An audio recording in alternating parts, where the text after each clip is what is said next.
क्या आपने कभी सोचा है कि आपके घर का सबसे सेफ कोना एक दिन आपके लिए सबसे बड़ा खतरा बन सकता है। ये कहानी एक पिता और उसके 6 साल के बेटे की है, जिनके साथ एक रात ऐसा कुछ हुआ जो समझ से परे है। रात के करीब 11 बज रहे थे। बाहर तेज बारिश हो रही थी, बिजली की चमक और बादलों की गरज। रोहन अपने बेटे आर्यन को सुलाने के लिए उसके कमरे में आया। आर्यन थोड़ा डरपोक सा बच्चा था, उसे अंधेरे से भी डर लगता था।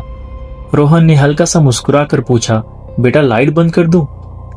आर्यन ने तुरंत मना कर दिया, नहीं पापा, प्लीज लाइट जलने दीजिए, मुझे लगता है कमरे में कोई और भी है। रोहन हंस पड़ा। उसने सोचा बच्चा है, शायद कुछ देख लिया होगा। उसने आर्यन के सर पर हाथ फेरा और कहा, बेटा भूत वूत कुछ नहीं होता, मैं यही हूं ना, सो जाओ। रोहन पास वाली कुर्सी पर बैठ गया और एक किताब पढ़ने लगा। कमरा धीरे धीरे शांत हो गया, सिर्फ एक घड़ी की टिक टिक और बारिश की आवाज। कुछ देर बाद आर्यन की आंख अचानक खुल गई। उसने बहुत धीरे से कहा, बाबा एक बार बेड के नीचे चेक करो, मुझे लगता है वहां कोई छुपा है। रोहन ने थोड़ी सी इरिटेशन के साथ किताब बंद की और बोला, ठीक है, बस एक बार देख लेता हूं। रोहन धीरे से झुकता है और बेड के नीचे देखता है। उसका दिल मानो एक सेकंड के लिए रुक जाता है। बेड के नीचे एक बच्चा दुबक कर बैठा था।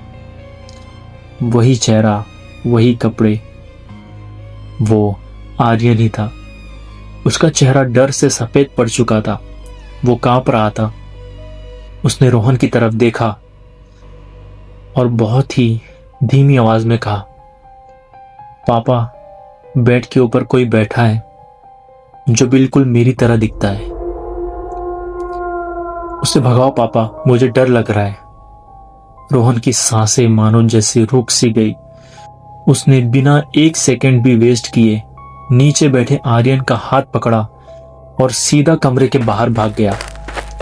उसने जल्दी से डोर बंद किया और बाहर से लॉक कर दिया। अगले ही पल अंदर से जोर जोर से दरवाजा पीटने की आवाज आने लगी, जैसे कोई बाहर आने की कोशिश कर रहा हो। आर्यन डर के मारे रोहन से चिपक गया। रोहन के हाथ कांप रहे थे। उसने तुरंत पुलिस को कॉल किया। कुछ ही देर बाद पुलिस वहां पहुंच गई। रोहन ने कांपते हुए सब कुछ बताया। पुलिस ने धीरे धीरे डोर खोला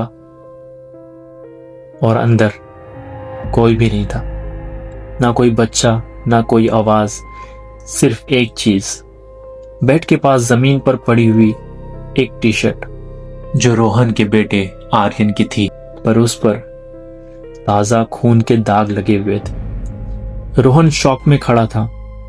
उसका दिमाग मानो जैसे काम करना बंद कर चुका था।